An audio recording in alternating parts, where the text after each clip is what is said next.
Welcome to Actual Scale Modelling. This is part 7 of Revell's cruiser ship AIDA, scale 1 to 400.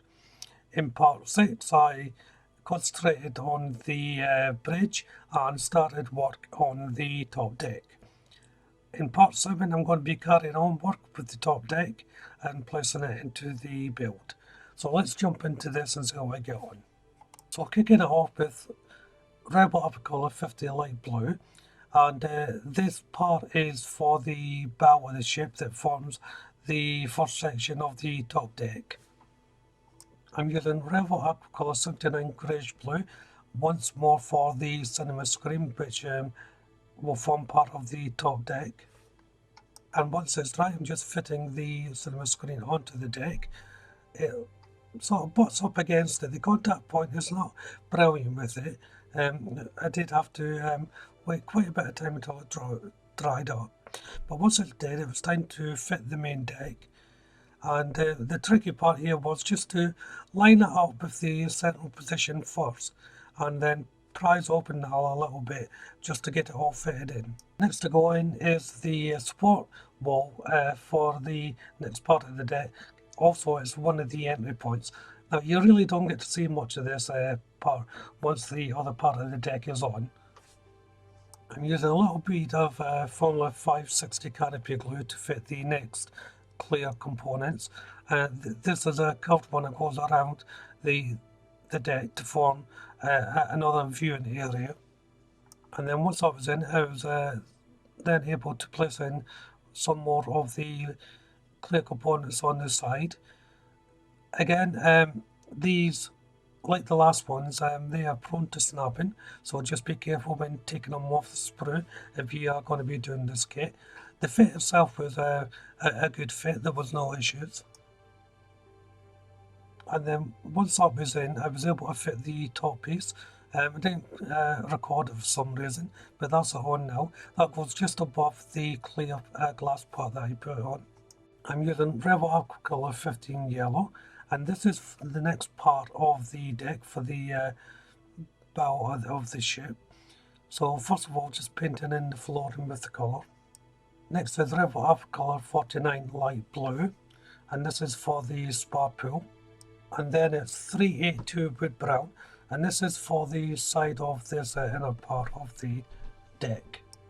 Then it's 99 aluminium for the side walls of the spar pool. In actual fact, I went around the model and changed the colour of the side walls to this colour. For the main deck colour, it's 50 light blue. As you can see, I've already painted the majority of this colour in. For the steps leading up to the deck, it's 16 sandy yellow. Once it's dried, it's time to place it together. So the sunken part goes in first. This just lines up with the steps that go down into the spar area, and then the central unit gets placed on.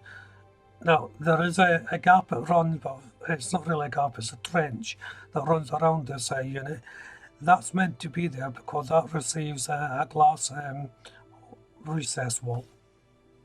I'm now installing the supports for the shaded areas for the side of the ship. Now, originally I painted the little areas silver, but I decided I didn't like that and went back to white. Unfortunately, I couldn't get a great colour back to them, and I couldn't really strip it back to start again because the plastic is too thin and the prongs would just snap off. So I was conscious of not putting some thick white paint on as well. So it's a sort of off-white paint. So this is me repainting the silver with the white here. Next is the Revell mast, and I'm using 302 silk black, and this is for the inside of the horn that will be sitting on the Revell mast. It's a very small part, you can barely make it out, but if I just hold over with my tweezers you can just about see it. The Revell mast itself is quite a simple construction. The two main halves just go together, then the horn goes on and extra mast components go on top. I'm also using the 302 silk black for the tips of these masts. I wasn't sure whether they should be different colours or not, like reds and greens, but the photos I looked at, they appeared to be black, so that's the colour I'm doing them. The next set of windows are going in, and these just pop in underneath the sunken deck part. Just should fit in quite easily. And then once it's on, it's a simple case of placing in the deck. And once the deck's in position, I can then place in the radio mast. There's a little location point that runs right around it for the enough for it just to sit on. It goes on quite well. Next to go on are the sidewalls. Originally, I thought these were clear plastic glass, but they're not.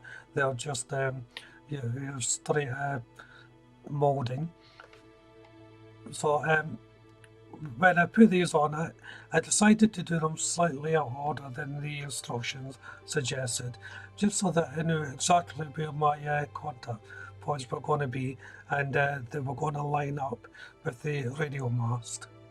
And then once they were in at the back, there's an archway that goes on.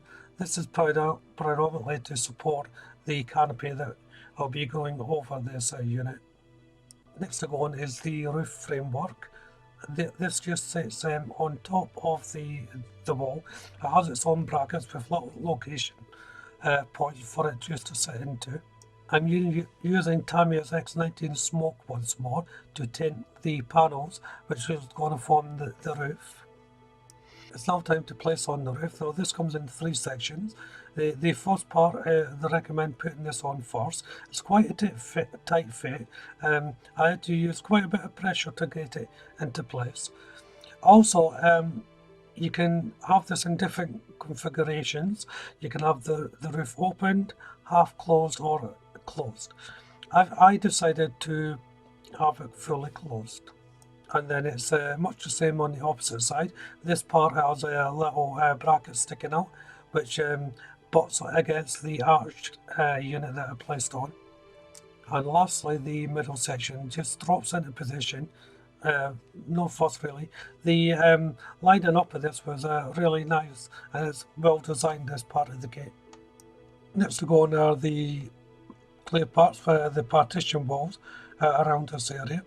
There's 4 that go on, and they don't actually form a complete unit. The 2 side parts lap on to the end part here, so to me it looks strange. I would have thought that this would have been an enclosed unit with one entry point, an exit point, or several, but it just sort of flows into it, leaving a huge gap. So I'm just putting the last part in now, and you can just about make out what I'm talking about. The side ones go up to the top but veer off at an angle to leave this opening. It's a strange design if you ask me. Onto the aft section of the deck, and it's 365 green for this part, and this is going to form the tennis courts on the deck. And the next colour is 310 Lufthansa yellow to form the deck. And it's back to the midsection again, so I'm just assembling the radar domes.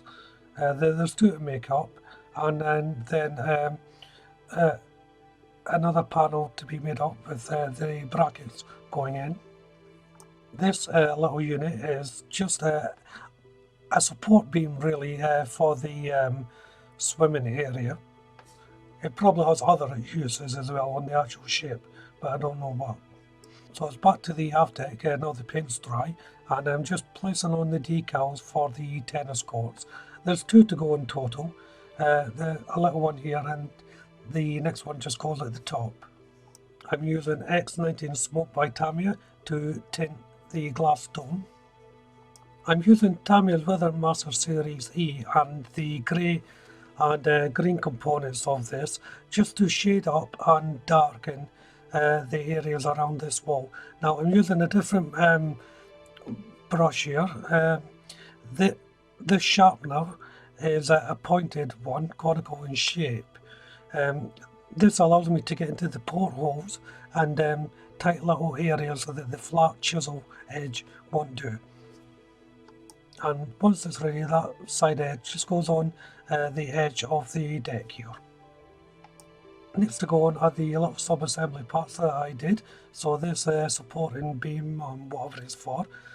Then the covering for this area to go on. Now this rests on the spar pool as well as the support beam, and it doesn't need much, and it just lays on top. And then it's the little radar domes tons to go on, one on each side. And the last thing to go on for this part is the I think it's a safety roof type thing that goes on, which I made up earlier. I'm not exactly sure of the proper name for it, but it butts up against the clear plastic part that I put in earlier, and each little bracket has its own location point, so it's quite simple to fit. You just need a good pair of tweezers to ease each section into position. And then back to the centre, it's the glass domes turn to go on. That just sitting. The fit wasn't brilliant. It was a little bit uneven, and I was worried about trying to make it more even for it to sit in. In the end, I filled in the gaps with a little bit of white glue. So now it's time to put in the side windows at the main part. These fitted rather nicely onto here. And this is where I'll bring the video to an end once these parts are fitted. So if you haven't done so already, why don't you check out the channel for my other builds, or indeed for this build. Subscribe to the channel, you'll be notified of any updates. Hit that like button, and of course leave a comment. But for now, thank you all very much for watching. Bye bye.